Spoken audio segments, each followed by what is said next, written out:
di majlis yang sangat mulia ini, yaitu majlis thalabul ilmi. Dan malam hari ini jemaah, kita masih pada kitab Al-Wajiz fi Fiqhi Sunnati wal Kitabil Aziz. Dan malam hari ini kita masih pada kitab As-Shalah,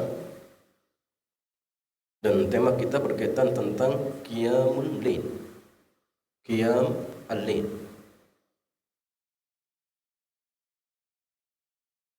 Jamaah sekalian, Qiyamul Lail adalah salat sunnah yang dikerjakan setelah salat Isya.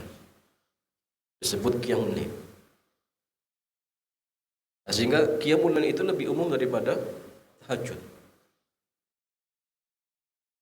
Tahajud itu jamaah sekalian yang salat sunnah yang dikerjakan setelah Isya, setelah bangun tidur.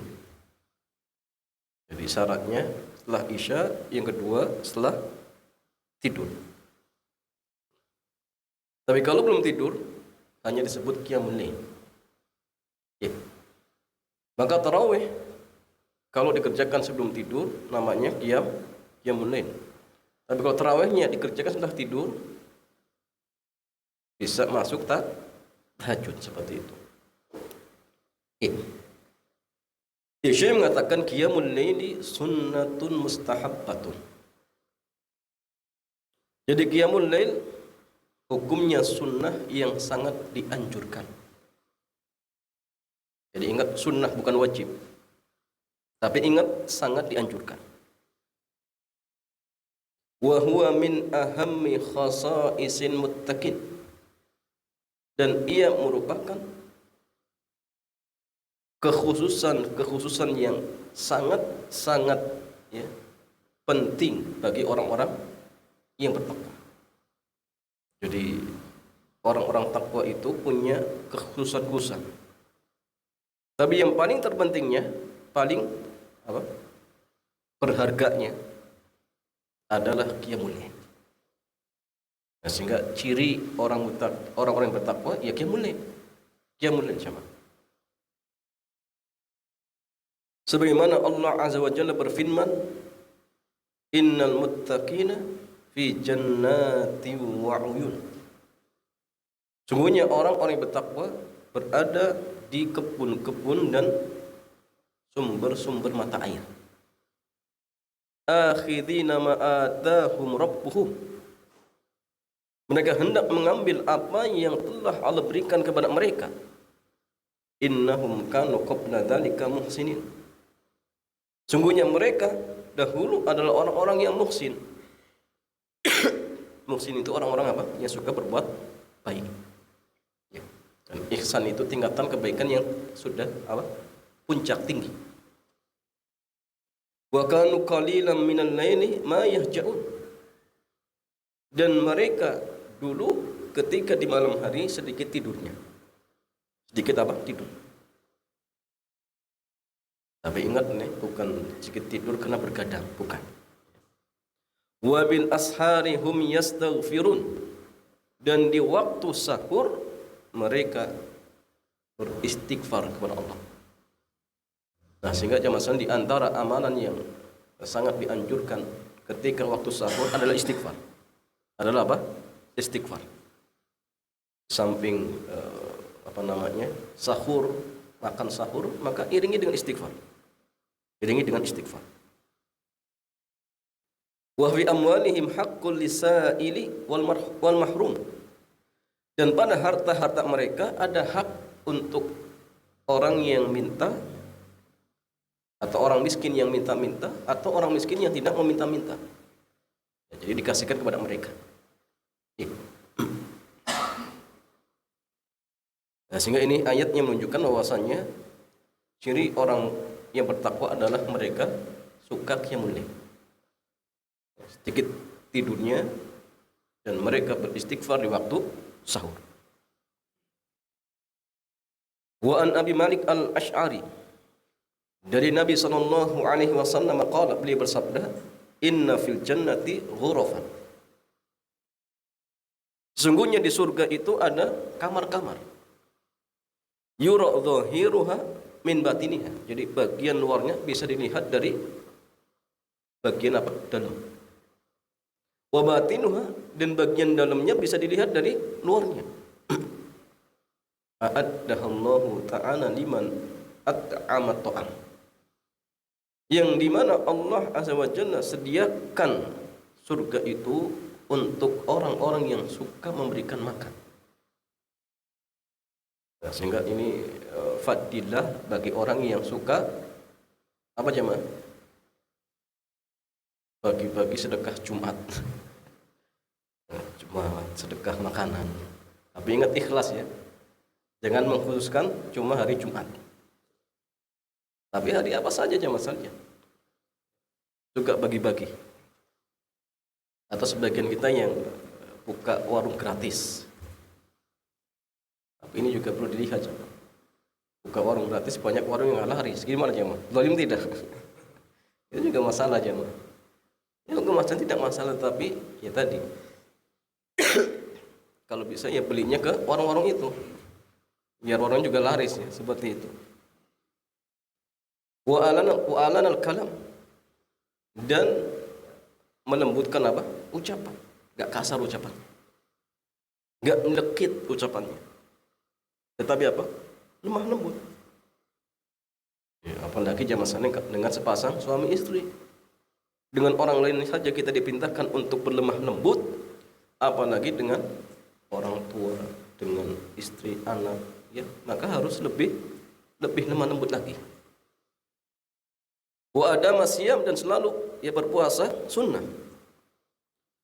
Wa shalla bil laili wan nasu niyam, dan ia qiyamul lail ketika orang-orang sedang tidur. Ketika orang-orang sedang tidur. Maka hadis ini menunjukkan kepada kita fadilah dari apa? Qiyamul lail.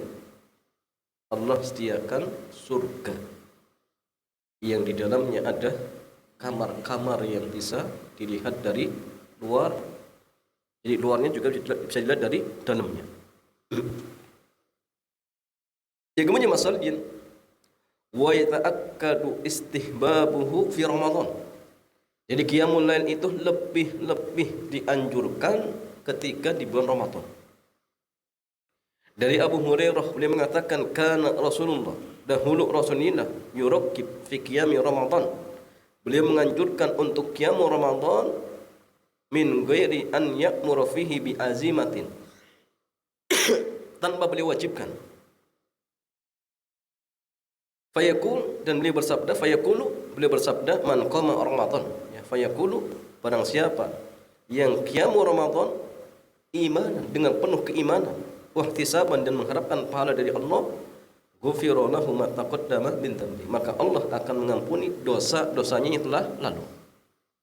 Jadi ingat, tidak wajib. Bahkan jamaah sekalian,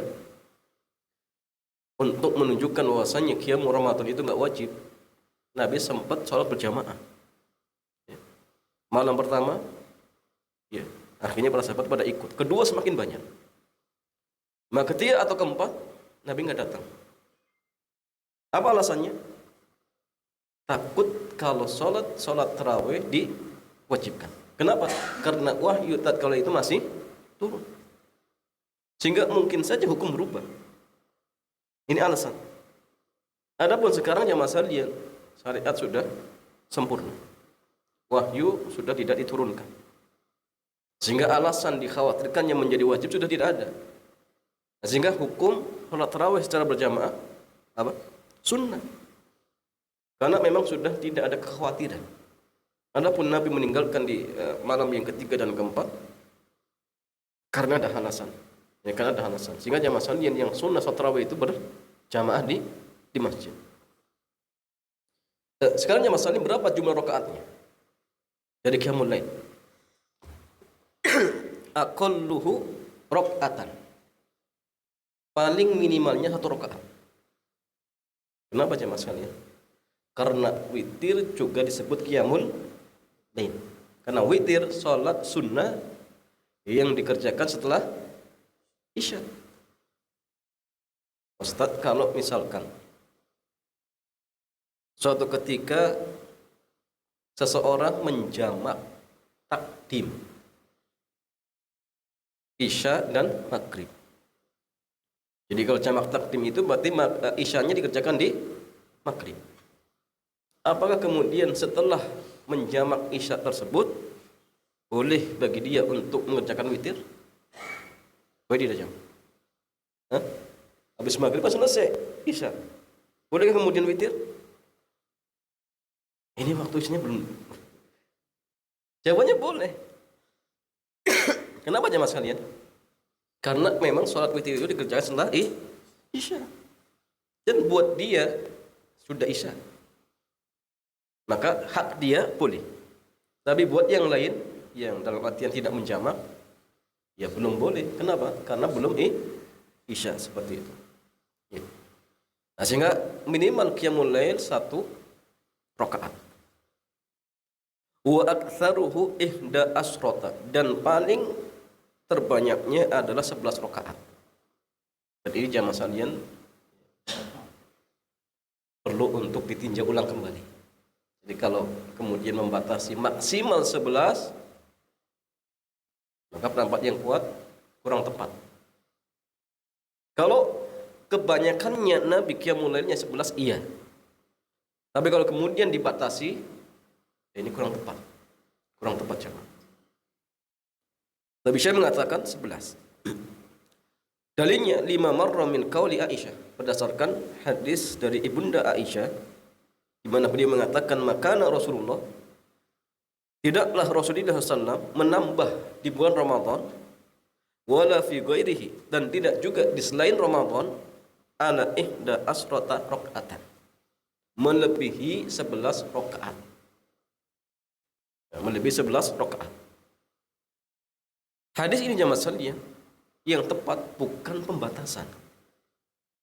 Adapun ucapan Ibunda Aisyah itu sebatas ilmu yang diketahui. Bahwasanya Nabi itu ya seringnya 11. Sehingga tidak lantas kemudian menghilangkan atau meniadakan sahabat yang lain yang pernah menjumpai Nabi sholatnya lebih dari 11. Bahkan dalam hadis yang lain disebutkan 13. Kalau kita lihat hadis yang lain, Nabi pernah mengatakan sholatul laili masna-masna. Sholat malam itu 2 rakaat. Sehingga para fuqaha silang pendapat. Jadi sholat qiyamul lail itu maksimalnya berapa? Maka al-a'immatul arba'ah pun silang pendapat jemaah.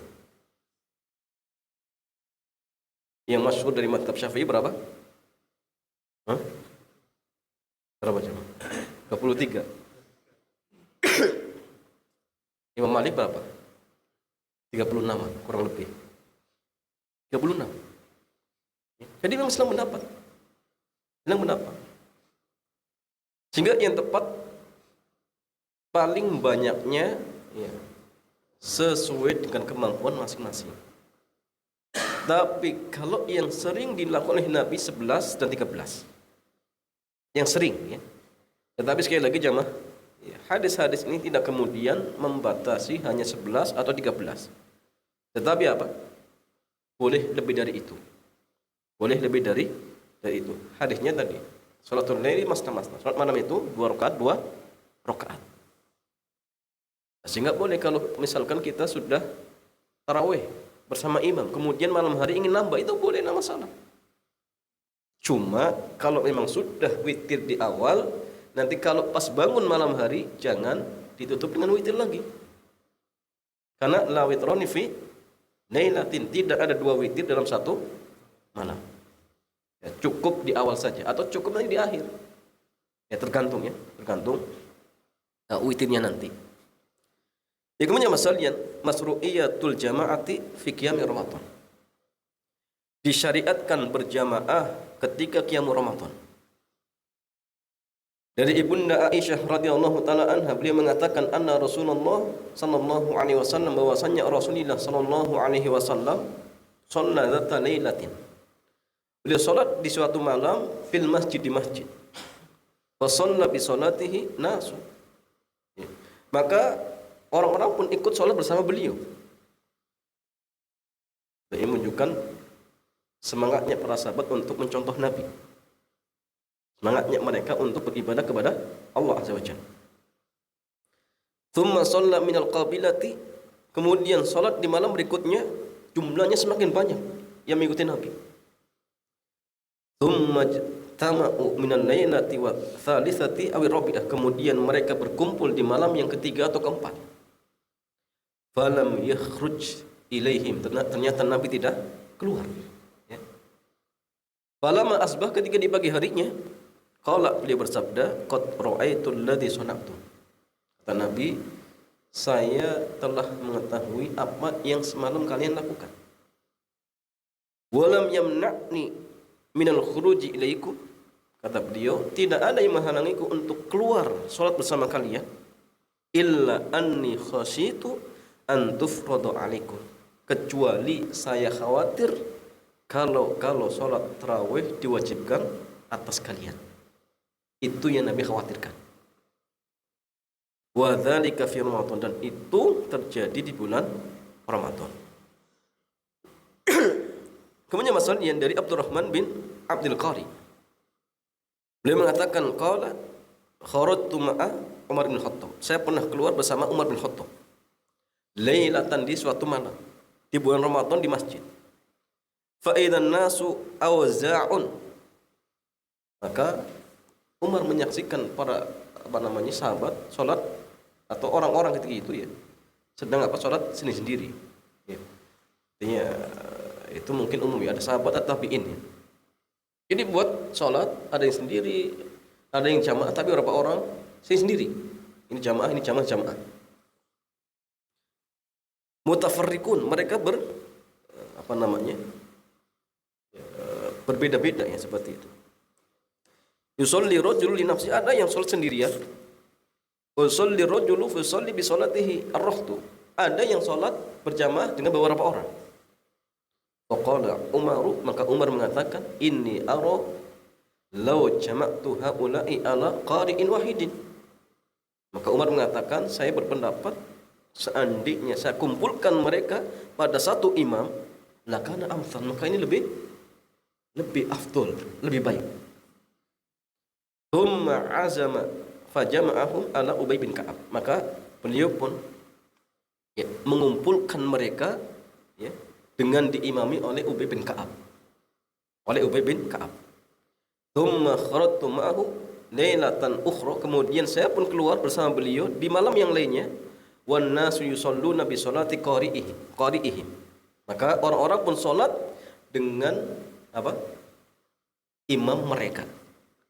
Qala Umar, maka Umar mengatakan, nikmatil bid'atu hadhihi, sebaik-baiknya bid'ah adalah ini. Maka inilah hujah dari teman-teman kita yang mengatakan bid'ah hasanah itu ada. Apa dalilnya? Ucapan Umar. Sebaik-baik bid'ah adalah ini. Tepat tidak jemaah? Ini hujah bid'ah hasanah. Benar? Jamaahnya jemaah sekalian.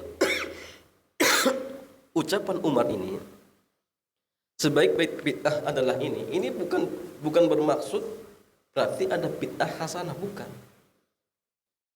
Ucapan beliau ini dilihat dari sisi bahasa. Kok bisa jemaah? Karena kalau tidak dimaknai secara bahasa, ini bertentangan jemaah. Karena dalam hadis Nabi mengatakan kullu bid'atin dolalatun, setiap bid'ah itu sesat. Kemudian Umar mengatakan ini bid'ah hasanah. Jawabannya ya, ucapan Umar ini ditinjau dari sisi bahasa. Kenapa jemaah sekalian? Karena salat tarawih itu secara berjamaah ada hadis, ada dalilnya. Apa dalilnya jemaah? Nabi. Walaupun beliau pernah salat 2 malam. Tapi itu kan ada alasan. Kenapa? Dikhawatirkan tarawih diwajibkan. Jadi artinya sumbernya sudah ada. Dalilnya sudah ada. Berarti ucapan Umar ini secara bahasa. Kok bisa jamaah? Jawabannya gini. Karena dulu sudah ada, kemudian ditinggalkan dalam waktu yang lama. Zamannya Abu Bakar nggak dilakukan. Zamannya Umar di awal-awal tidak. Baru setelah itu apa? Dikumpulkan pada satu imam. Jadi ucapan Umar itu seolah-olah ini perbuatan baru. Kenapa? Karena sudah sekian lama sudah tidak dilakukan apa? Berjamaah. Kemudian dilakukan berjamaah ini seolah-olah baru. Padahal apa? Aslinya dulu sudah ada. Aslinya dulu sudah ada. Ya. Adapun bid'ah secara istilah itu suatu perbuatan yang diada-adakan dalam masalah agama yang memang tidak ada dalil syar'i yang menunjukkan hal itu. Nggak ada dalilnya sama sekali. Sehingga ini nggak masuk. Karena tarawih ada dalilnya, jemaah. Tarawih berjamaah ada dalilnya. Adapun bid'ah yang sesat memang tidak ada dalilnya sama sekali. Sehingga hujah ini nggak tepat. Ya. Untuk jadikan apa? Dalil adanya bid'ah hasanah. Nggak tepat. Kemudian masalahnya, kalau seandainya ada bid'ah hasanah, apakah kemudian ada ya, selain Umar radhiyallahu taala anhu, kemudian mereka membuat bid'ah baru? Nggak ada, jemaah. Nggak ada. Jadi kalangan tabi'in tidak ada. Tabi'ut tabi'in tidak ada. Nggak ada. Pun kalau kemudian kita katakan bid'ah hasanah itu ada, maka standar hasanah itu seperti apa? Kita bingung, jemaah. Oh, standar hasanah itu menurut kelompok ini yang mengatakan paling nyunah, bahkan simbolnya paling ini ya, kalau standarnya mereka belum tentu kelompok yang lain. Menurut kalian, oh ini hasanah, belum tentu menurut kelompok yang lain. Syiah mengatakan mengkafirkan sahabat itu dibolehkan, Ahlussunnah melarang. Orang Khawarij mereka mengkafirkan pelaku dosa besar, Ahlussunnah melarang. Ya, terus bagaimana standar baik itu? Jawabannya baik itu menurut apa? Dalil Quran, Sunnah berdasarkan pemahaman para sahabat. Karena kalau dikembalikan kebaikan itu menurut pendapat orang akan berbeda-beda aja masalahnya, nggak standarnya. Kemudian kalau ada bid'ah hasanah, tolong contohkan apa sih bid'ah yang dianggap hasanah? Kalau kemudian mereka mengatakan maulid Nabi misalkan, jawabannya maulid Nabi yang pertama mengadakan siapa? Orang Syiah. Orang Syiah zamannya. Bahkan mereka juga mengakui.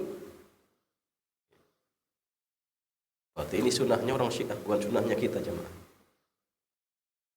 Kalau kemudian ada bid'ah hasanah ya sudah.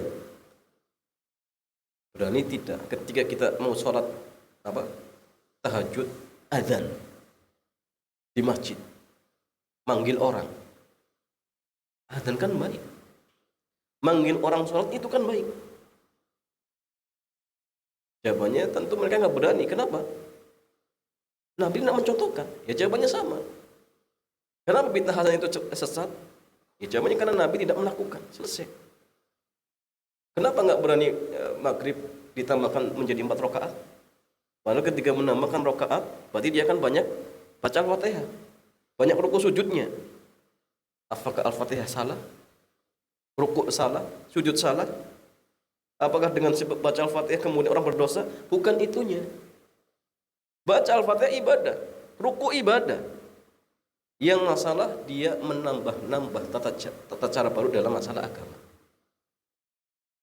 Ya, pernah ya di zamannya saya lupa, Ibnu Musayyib atau siapa saya lupa. Ada orang diingkari jawab. Dia melakukan apa?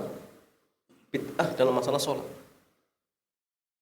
Ketika diingkari, hujannya apa? Apakah saya akan diazab gara-gara sholat? Bayangkan coba, ini syubhat. Apa jawaban seorang imam tersebut? Yang mengatakan, kamu diazab bukan gara-gara sholatnya, tapi gara-gara kamu membuat tata cara baru dalam masalah agama. Itu yang diazab.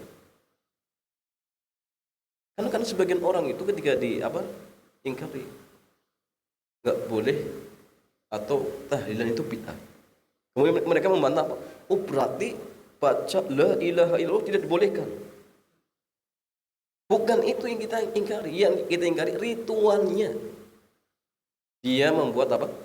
Ritual baru setelah orang meninggal dunia. Dari mana coba? Baca la ilaha illallah ibadah. Bahkan itu afdol-afdolnya zikir. Tapi ketika kemudian dikaitkan dengan ritual tertentu, waktu tertentu, nah ini butuh dalil jemaah. Butuh dalil. Kalau tidak ada dalil, berarti itu bid'ah. Kenapa? Karena dia menetapkan cara tertentu dalam masalah ibadah, itu bid'ah. Nah, sehingga jemaah sekalian, nggak perlu kemudian kita menambah-nambahi dalam masalah ibadah. Yang ada dalilnya saja kita tidak sanggup untuk mengerjakan secara keseluruhan. Kok kemudian nambah-nambah yang baru? Itu kan aneh. Cukup yang ada saja sudah selesai. Dan itu pun kerjakan semampunya. Fattaqullaha mastata'tum. Enggak perlu kemudian menambah seperti itu. Yang kemudian masalah ya.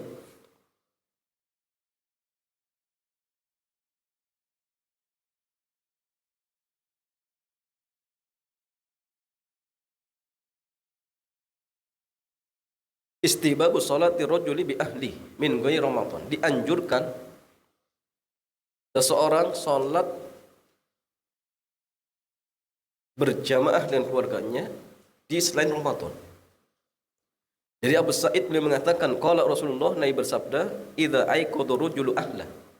Jika seorang suami membangunkan istrinya minan laili di suatu malam, fa shalla, ya kemudian mereka salat, atau shalla raka'ataini jami'an, atau ia salat 2 rakaat secara berjamaah, kutiba minadz dzakirin.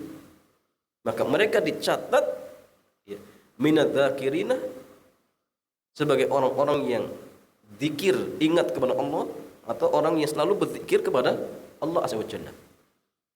Dicatat termasuk orang yang banyak berzikir kepada Allah Subhanahu wa taala. Oke. Kemudian masalahnya, bolehkah qiyamul lail diqadha? Malam hari terlewatkan, bangun-bangun subuh. Bolehkah kemudian diqadha ketika di pagi harinya? Ya.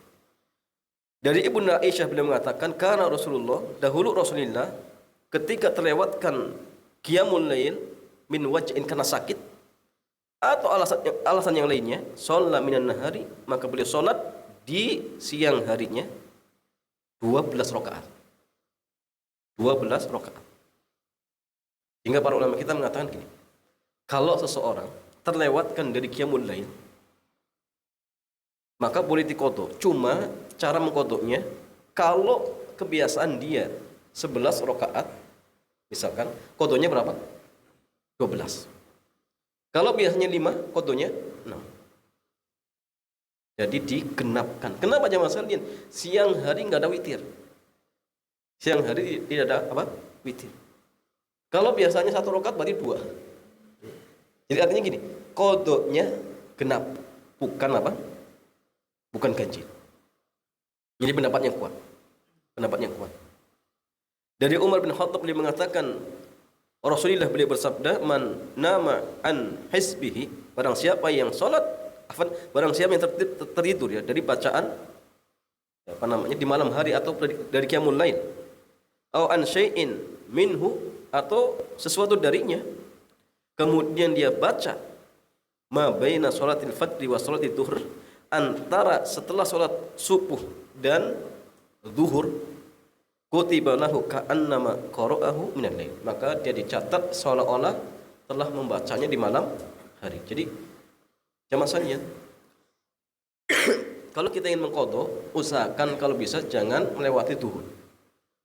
Jangan melewati apa? Zuhur. Kenapa? Karena kita dicatat seolah-olah kalau mengerjakan sebelum zuhur itu seperti kita mengerjakan di malam hari, seperti itu. Tapi kalau kemudian bangunnya pas setelah zuhur, jamaah gimana? Ya boleh, tidak masalah. Ya. Tapi kalau dikerjakan sebelum zuhur, maka seolah-olah dicatat persis seperti dia membacanya di malam hari.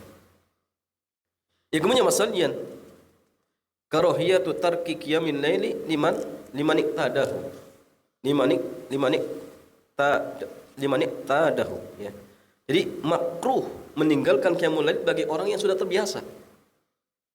Dia sudah biasa mengerjakan qiyamul lail, kemudian tiba-tiba ditinggalkan, ini makruh jemaah, makruh. Dari Abdullah bin Amr bin As, beliau mengatakan, qala li Rasulullah pernah mengatakan kepadaku, ya Abdullah, wahai Abdullah, la takun misla fulan, jangan kau seperti si fulan. Dulu dia rajin qiyamul lail, kemudian dia tinggalkan. Nah, sehingga jamaah sekalian, kalau misalkan sudah terbiasa istiqomah. Kenapa? Karena amalan yang paling Allah cintai adwan muhawaid qala, yang istiqomah walaupun sedikit. Kita jamaah sekalian rajin qiyamul lail 1 rakaat. Tetapi dia rutin sampai meninggal dunia, itu jauh lebih afdal. Makanya Syekhul Islam ketika beliau menjelaskan tentang mukjizat, maka beliau mengatakan mukjizat terbesar adalah istiqomah ketika beribadah. Istiqomah ketika beribadah. Karena jamaah sekalian, istiqomah itu berat. Kita qiyamul lail 1 rakaat, kalau 1 kali mudah. Sedekah 1000 perak 1 kali mudah. Tapi 1000 sedekah 1000 sampai wafat berat. Walaupun 1000 jam. Qiyamul lail sampai meninggal dunia 1 rakaat saja, kalau istiqomah itu berat. Maka istiqomah bisa beribadah itu mukjizat. Mukjizat. Tidak semua orang dimudahkan, tidak semua. Sehingga artinya masalian, kalau misalkan kita melakukan suatu amal, kalau bisa istiqomah sampai meninggal dunia. Karena barangkali dengan amalan tersebut walaupun ringan, ya, maka terkadang amalan itu bisa menjadi sebab Allah memudahkan ia masuk ke dalam surga. Seperti contohnya Bilal yang rutin mengerjakan 2 rakaat setelah apa? Setelah wudu. Istiqomah dikerjakan. Makanya mengabarkan Nabi mendengar suara trompak sendalnya Bilal di depannya di surga. Ringan jemaah. Tapi istiqomah. Antum taklim istiqomah setiap bulan sekali. Istiqomah sampai wafat jauh lebih afdal. Apalagi banyak dan istiqomah. Oh, luar biasa lagi jemaah. Luar biasa lagi seperti itu. Iya, wallahu taala a'lam bissawab. Demikian jemaah sekalian, mudah-mudahan bermanfaat. Selanjutnya seperti biasa kita buka tanya jawab. Dipersilakan. Dipersilakan untuk jamaah iman bisa bertanya langsung menggunakan mikrofon yang telah disediakan, dan untuk jamaah awal bisa bertanya melalui nomor WA yang sudah tercantum di sebelah kanan layar.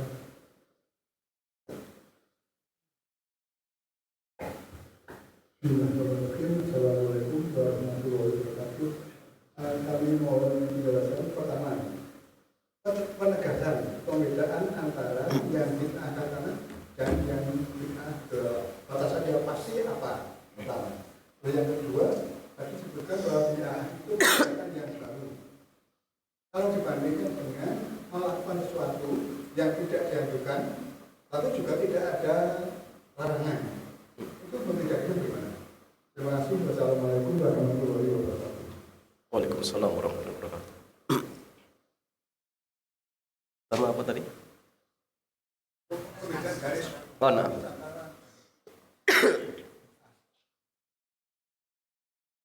Garis untuk membedakan mana bid'ah hasanah dan bid'ah dolalah. Jawabannya gini ya. Bid'ah hasanah nggak ada. Nggak ada bid'ah hasanah. Semua bid'ah itu apa? Sesat. Selesai. Jadi semua bid'ah itu sesat. Tapi kalau secara bahasa saja itu ada namanya bid'ah bahasa saja. Karena bid'ah itu artinya apa? Sesuatu yang baru. Sesuatu yang baru. Maka dalam masalah dunia ada. Contoh apa? Mik sama Nabi nggak ada. Namanya bid'ah tapi secara bahasa. Keramik zaman Nabi nggak ada. Ini bid'ah. Tetapi apa secara bahasa. Dan itu terkait tentang masalah dunia. Terkait masalah dunia. Jadi bid'ah hasanah itu kalau kita katakan ada, itu hanya terkait masalah apa? Keduniaan. Dan itu nggak masalah, boleh. Adanya keramik, adanya karpet, adanya kipas angin, adanya AC di masjid misalkan, itu boleh.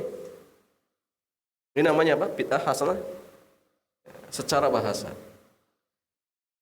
Tapi kalau kita bicara bid'ah secara istilah syar'i, maka semua sesat. Karena bid'ah secara istilah syar'i artinya apa? Kata Imam Asy-Syatibi dalam kitab beliau Al-Ikhtisam, bid'ah itu artinya thariqatun fid din muhtara'atun. tata cara yang dibuat-buat dalam masalah agama. Ingat, ada ya garis pentingnya, agama. Tudohi syariata yang punya karakter bertentangan dengan syariat. Jadi bid'ah itu pasti bertentangan dengan syariat. Sehingga tidaklah muncul bid'ah kecuali sunnah akan redup. Contoh, bid'ahnya puji-pujian setelah adzan. Dengan orang puji-pujian, maka sunnah sholat 2 rakaat hilang. Sunnah doa hilang. Teman coba saksikan orang yang seperti itu sholat tidak. Ya mungkin sebagian yang sholat. Tapi setelah itu apa? Apakah doa? Pura-pura doa aja mah. Yang ada ganggu orang. Orang lagi sunnah, sholat sunnah diganggu dengan apa? Tadi. Jadi tidaklah muncul bid'ah kecuali sunnah akan redup. Kemudian yuqsadu bisuluki 'alaiha al-mubalaghatu fit ta'abbudi lillahi azza wajalla.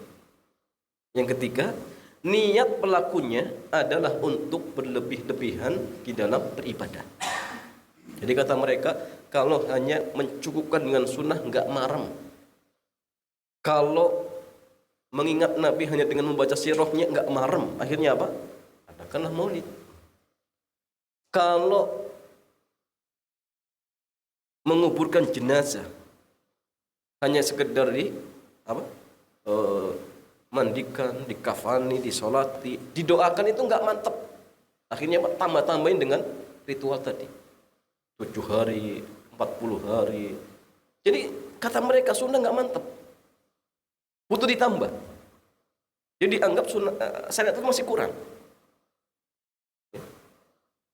Sehingga jamaah sekalian jelas ini kan kebid'ahan. Kenapa?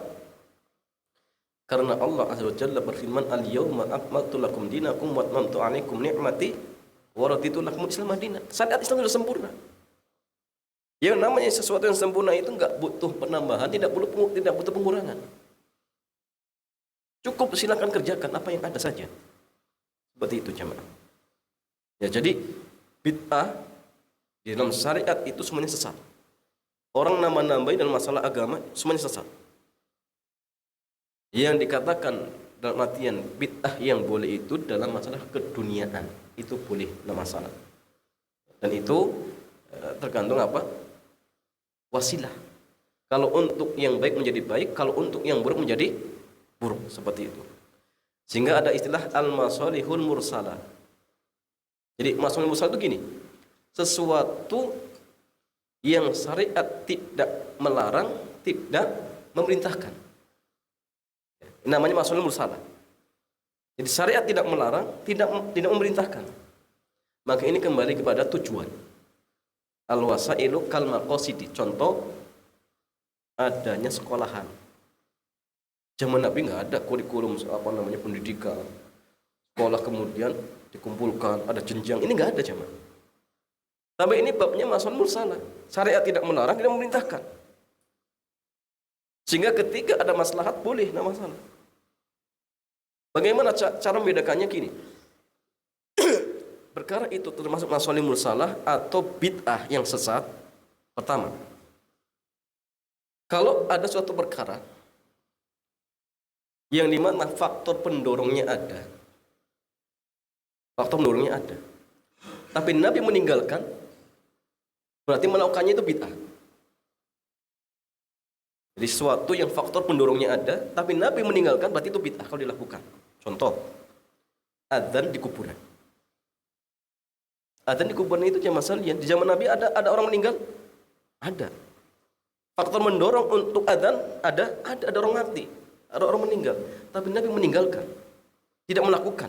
Berarti adzan di kuburan kalau dilakukan itu bid'ah. Itu bid'ah. Kenapa?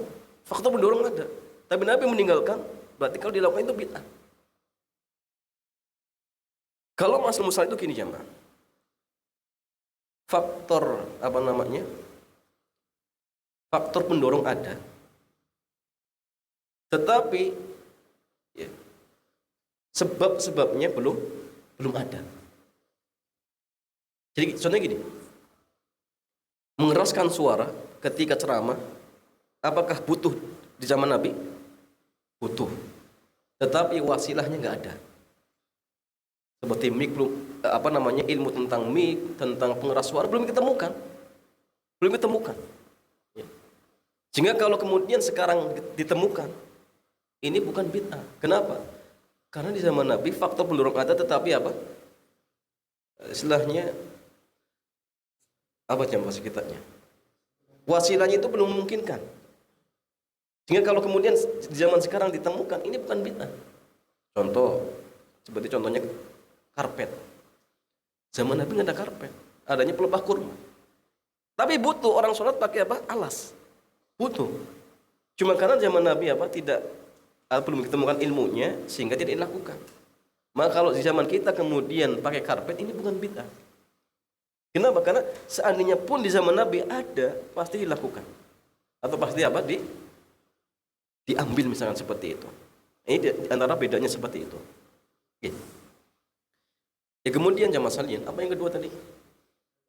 Membedakan antara yang diizinkan dan tidak diizinkan, tidak dilarang dengan Ya tadi seperti itu. Ya, pokoknya kalau ada faktor mendorongnya ada, tetapi dalam artian belum diketemukan ilmunya. Nah kalau sekarang ditemukan ilmunya, maka itu bukan bid'ah seperti itu. Allah Ta'ala a'lam bishawab. Iya, betul.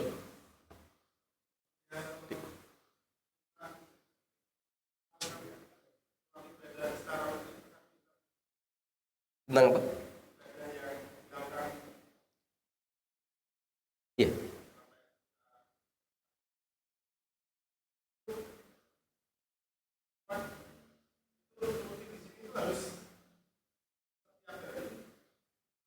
Oh, nah.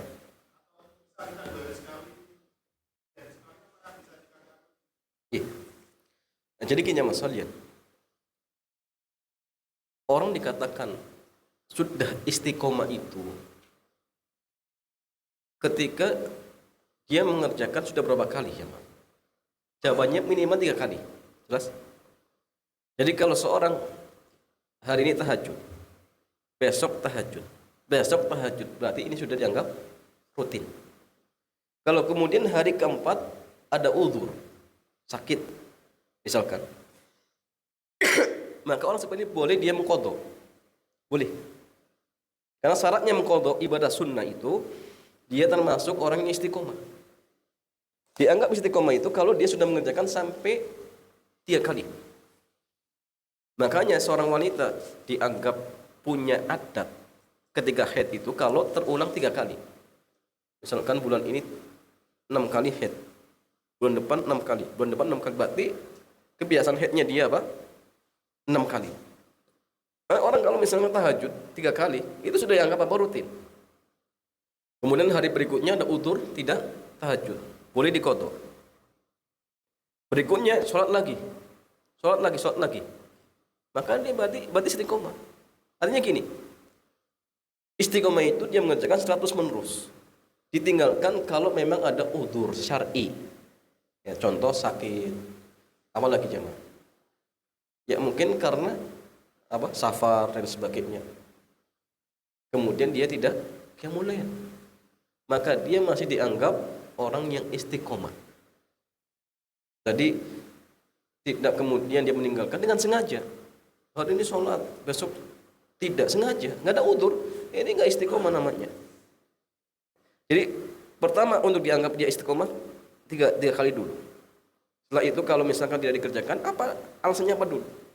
Kalau alasan syar'i, maka tidak membatalkan istiqomah ini.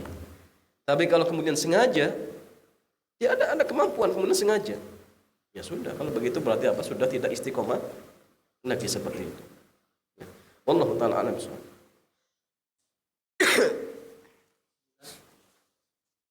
Itu tadi Ustaz. Bagaimana maksud hadis tentang dilarang mengikat rambut waktu sholat? Ya. Ya jemaah sekalian, maksud hadis dilarang mengikat rambut ketika sholat itu berlaku untuk laki-laki. Perempuan boleh, tidak masalah. Kenapa jemaah sekalian? Alasannya biarkan rambut itu juga ikut sujud. Ya. Lengan baju pun jangan diwingkis. jangan digulung, biarkan saja. Itu nggak boleh jemaah. Dan ini sekali lagi larangan berlaku untuk laki-laki. Perempuan boleh. Kenapa? Karena perempuan justru kalau tidak diikat akan menyebabkan apa? Terurai, sehingga akan tersingkap auratnya. Nah, sehingga walau alam jamaah pendapat yang tepat, larangan itu hanya untuk laki-laki dan itu pun ketika apa? Sholat. Apakah di luar sholat laki-laki boleh mengikat rambut? Boleh tidak jamaah? Boleh tidak? Boleh. Boleh. Boleh ikat rambut. Tapi ini kembalikan kepada adab. Jelas? Secara hukum syariat boleh. Tapi kalau adat setempat menganggap laki-laki ikat rambut kemudian dianggap ini laki-laki nggak beres, hindari. Karena al-adatu muhakkam. Adat itu bisa jadi hukum. Karena kan sebagian tempat itu ini kuciran, ini preman ini. Jika seperti itu dihindari. Tapi kalau ada setempat menganggap hal yang lumrah, boleh-boleh saja. Karena larangan itu hanya ketika sholat. Larangan itu hanya ketika sholat. Dan itu sekali lagi khusus untuk laki-laki seperti itu. Wallahu ta'ala a'lam bishawab. Ya, fadhal.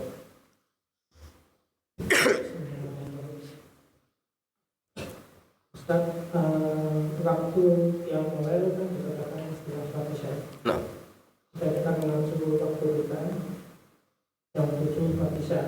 Jika jam 8 kita melakukannya, apakah sudah bisa dikatakan yang mulai? nah. Ya, cuma salin qiyamul lail itu salat sunnah yang dikerjakan setelah Isya. Kalau Isyanya jam 7 kemudian jam 8 salat sunnah, apakah kemudian sudah dianggap qiyamul lail? Sudah. Tapi hanya qiyamul lail. Ya, belum dikatakan tahajud. Ya, tahajud itu lebih khusus lagi. Salat sunnah setelah Isya yang dikerjakan setelah apa? Tidur. Tahajud. Ya. Tapi kalau kemudian dikerjakan sebelum tidur, maka itu hanya qiyamul lail. Ya. Dan yang dianjurkan kita jamaah untuk qiyamul lail. Tahajud lebih khusus lagi. Lebih khusus lagi. Tanya gini, apakah kemudian dibolehkan dia qiyamul lail setelah Isya kemudian ditambah tahajud? Boleh tidak? Boleh. Cuma tadi kalau di awal sudah witir, nanti di malam hari jangan witir lagi. Cukup silakan sholat apa? Sholat sunnah saja. 2 rakaat sampai setelahnya yang kita mampu misalkan. Nah itu jangan ditutup dengan witir. Kalau memang witirnya sudah di awal seperti itu. Nah, sehingga boleh dan itu dianggap qiyamul lail seperti itu. Wallahu a'lam. Bagaimana tayamum yang benar posisi di rumah sakit yang masih terpasang infus? Perlukah kita menggunakan air secukupnya saja atau cukup dengan biji yang ada di biji? Ya, jamaah saling gini. Dibolehkan tayamum itu kalau kita sudah tidak mampu menggunakan air. Ini penting. Tidak mampu menggunakan air itu ada 2 sebab. Satu, karena sakit sehingga tidak bisa menyentuh air. Atau yang kedua, air tidak ada sama sekali. Berarti boleh lari ke tayamum. Tapi kalau kita masih bisa menggunakan air, baik dengan cara beli ataupun yang lainnya misalkan, maka belum bisa berpindah ke tayamum, belum bisa. Maka orang yang sakit di rumah sakit, kalau masih dibolehkan menyentuh air, maka pakai air wudu. Terus bagaimana caranya? Ya sudah, wudu semampunya. Ya, jadi kalau misalkan dia tidak bisa berwudu sendiri, bantu dengan semprotan. Yang penting intinya apa? Kalau memang wajib dibasuh, berarti semuanya harus kena air. Enggak harus netes ya, Mas. Enggak harus netes. Jadi basuhan itu pertama, semua terkena air. Yang kedua, syaratnya ada yang ngalir di sini. Nah, ini yang tepat. Sebenarnya dia mengatakan tetesannya ada. Nah, ini lebih sempurna lagi. Tapi kalaupun tidak ada tetesan, boleh. Yang penting ngalir. Cuma dari sini. Nah, sini selesai. Ini sudah dianggap apa? Basuhan. Tapi jamaah sekalian, kalau usapan ini yang penting diusap. Dan usapan itu tidak semuanya harus kena air. Sehingga kalau rambut itu diusap, mungkin saja ada yang kering, ada yang kering. Enggak perlu kemudian satu rambut harus kena. Oh ini namanya apa? Basuhan. Itu jelas menyelisihi sunnah. Ya. Maka kalau sakit seperti tadi bantu saja, bantu. Kalau diimpus di sini misalkan ada perban, berarti nanti cukup diusap. Yang ini kena air, nanti yang ini usap saja, ambil dibasahi gini. Selesai sudah. Mudah dan cukup sekali jamaah. Dan insya Allah tidak sampai kemudian membasahi kasur. Pakai semprotan. Kepala cukup 1 kali. Selesai. Kaki bagaimana jemaah? Kalau pakai kaki usap. Usapnya. Makanya diusahakan awalnya pakai wudhu sempurna dulu. Wudhu sempurna, setelah itu pakai kaos kaki. Nanti kalau pas batal, kaki cukup diusap di atasnya saja. Nah ini namanya syariat mengusap di atas kedua khuf. Itu dibolehkan. Berarti yang butuh cuma muka, tangan, apa lagi jemaah? Rambut diusap, kaki diusap nanti. Sama kumur-kumur, sekali saja, sudah. Sedikit, ambil air, sudah selesai. Ini kalau ingat masih bisa menggunakan air. Tapi kalau kemudian air sudah tidak mampu, misalkan, ya, ada kalanya kalau dia menggunakan air bisa bermudarat, atau mungkin kalau dia pakai air penyakitnya sembuhnya akan lama, misalkan. Maka silakan, tidak masalah. Bisa lari kemana? Ke tayamum. Kalau wudhu nggak mampu, tayamum nggak mampu, ya sudah sholat apa adanya. Yang penting sholat. Yang penting sholat. Fattaqullaha mastata'tum. Bertakwalah kalian kepada Allah semampu kalian, seperti itu. Wallahu ta'ala a'lam bishawab.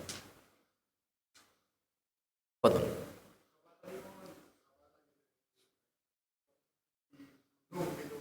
Nah, Kan kita udah ada arahan buat airnya.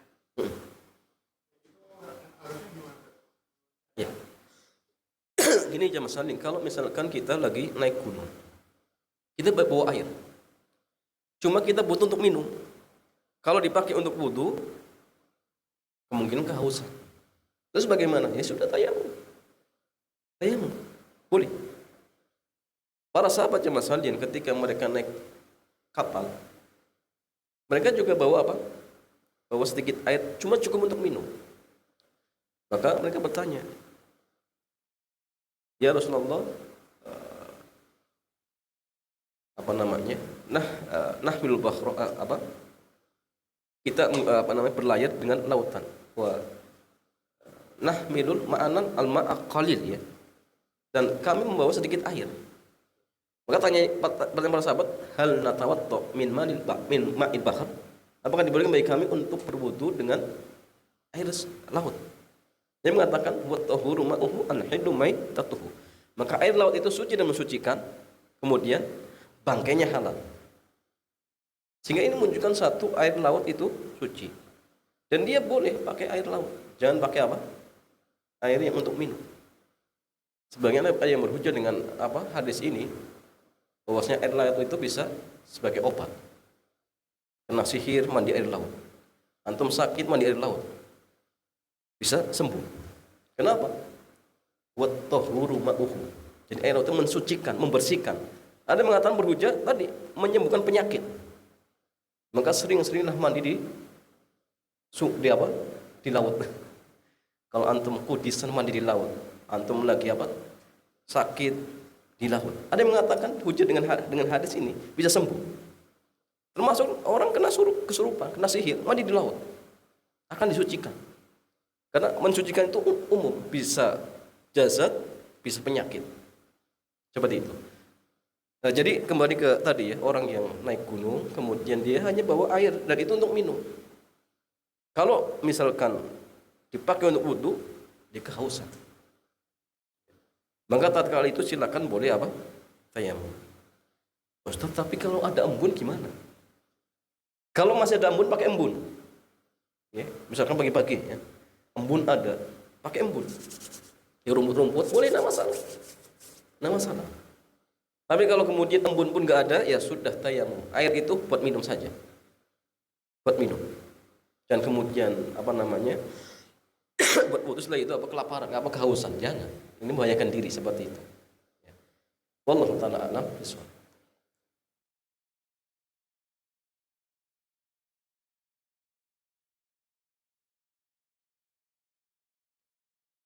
Ya, demikian ya Mas Alia. Mudah-mudahan kajian di malam hari ini bermanfaat. Kita cukupkan. Subhanakallahumma bihamdik.